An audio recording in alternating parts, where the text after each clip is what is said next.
দল করি। বাংলাদেশের অনেক বড় দল, বৃহৎ দল, জনপ্রিয় দল বিএনপির উদ্যোগে এটা আমাদের 18 কোটি মানুষের প্রাণের স্পন্দন।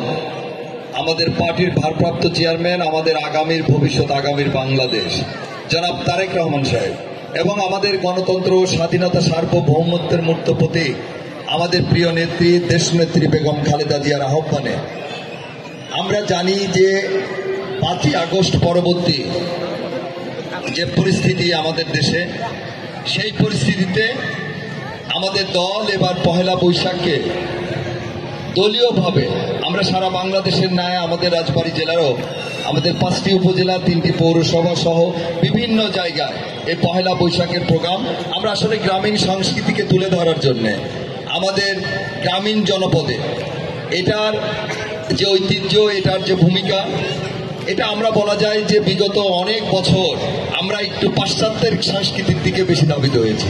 সেই জায়গা থেকে ফিরিয়ে আনার জন্যই অ্যাকচুয়ালি আমাদের দলের পক্ষ থেকে এই গ্রামীণ সংস্কৃতিকে ধরে রাখার জন্যেই আমরা গতকালকে সারা বাংলাদেশে আমাদের কর্মসূচি ছিল। তারই অংশ হিসাবে আমি মনে করি যে আজকেও এখানে এসে যে আমাদের নবজাগরণ সাংস্কৃতিক সংসদের উদ্যোগে আজকে যে বাংলা বর্ষবরণ 1432 এখানে এসে আমি আসলে নিজে অভিভূত হয়ে গেছি।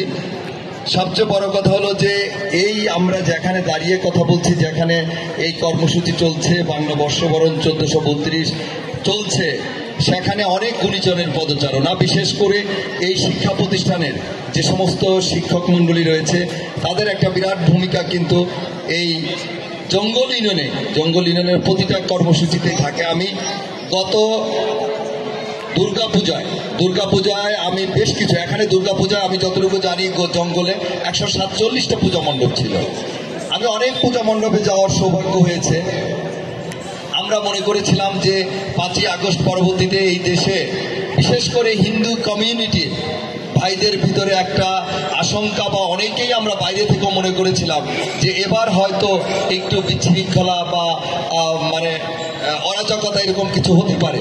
কিন্তু সৃষ্টিকর্তার কাছে একেবারে শুকরিয়া এই কারণে যে আমার মনে হয় বিগত যে কোনো বছরের তুলনায় গত দুর্গাপূজায় আমরা অত্যন্ত সুশৃঙ্খলভাবে পিচফুলি আমাদের পূজা পরিচালনা করতে পেরেছি বা পূজা অনুষ্ঠিত হয়েছে। আমি অনেক বড় দাদাদের কাছে জিজ্ঞাসা করেছি, দিদিদের কাছে জিজ্ঞাসা করেছি, মেসোমশাই মাসিদের কাছে বলেছি, তারা বলেছে না, অনেক সুন্দরভাবে আমরা পূজা করতে পেরেছি। আমরা অনেকে অনেক কথা বলে যে এই জঙ্গল, বিশেষ করে জঙ্গল, আমি গতকালকে আমাদের পুরান ঘুরঘুরিয়াতে গিয়েছিলাম, চৈত্র সংক্রান্ত যে পূজা হয় ওখানে অষ্ট গানের আয়োজন হয়েছিল। হ্যাঁ, তো সেখানে যেতে যে আমি মূল রাস্তা থেকে পূজা ওই জায়গা পর্যন্ত, অনুষ্ঠানের জায়গা পর্যন্ত যেতে আমি ভাবতেই পারিনি যে একেবারে একটা সংকীর্ণ রাস্তা, মাটির রাস্তা, বৃষ্টি হলে তো কি হবে সেটা আমি বুঝতেই পারছিলাম। তা আমার কথা হলো যে আমি গতকালকে ওখানে বলেছি জঙ্গল ইউনিয়ন মানেই অনেকে মনে করে যে অনেকের পকেটের মানুষেরা, কিন্তু আমি এটা বিশ্বাস করি না। এই কারণে বিশ্বাস করি না যে জঙ্গলের মানুষ শুধু সেবা দিয়ে যাবে, জঙ্গলের মানুষজনকে কেউ সেবা দিবে না, এটা হয় না। আমরা আশা করি, আপনারা জানেন যে ভোটের জন্যে একটা সময় কিন্তু আমাদের দেখা গেছে যে দিনের ভোট রাতে হয়েছে, ভোট আগের দিন হয়ে গেছে। একটা অবাধ, সুষ্ঠু, নিরপেক্ষ নির্বাচনের জন্য বর্তমান যে অন্তর্বর্তী সরকার দেশ পরিচালনা করছে তাদের প্রথম এবং প্রধান কাজ কিন্তু ভোটারদেরকে ভোট কেন্দ্রে আনা। তা এই আস্থা, এই বিশ্বাস, এইটা আমরা যদি ধরে রাখতে পারি তাহলে আমাদের বিশ্বাস যে আগামী নির্বাচন একটা অবাধ, সুষ্ঠু, নিরপেক্ষ নির্বাচন হলে আমরা সবাই আমাদের পছন্দের প্রার্থীকে, আমরা পছন্দের দলকে ভোট দিয়ে আমরা এই দেশের রাষ্ট্র ক্ষমতা বসাবো। সে যে দলই হোক না কেন, জনগণ যাকে চাবে, জনগণ তাদের ভোট, তাদের পছন্দ মতো প্রার্থীকে, তাদের পছন্দের দলকে রাষ্ট্র ক্ষমতায় আনবে। তো সেই জায়গায় আমরা মনে করি যে আমরা এখন এই জঙ্গলের জন্য আমরা সেবা দিব।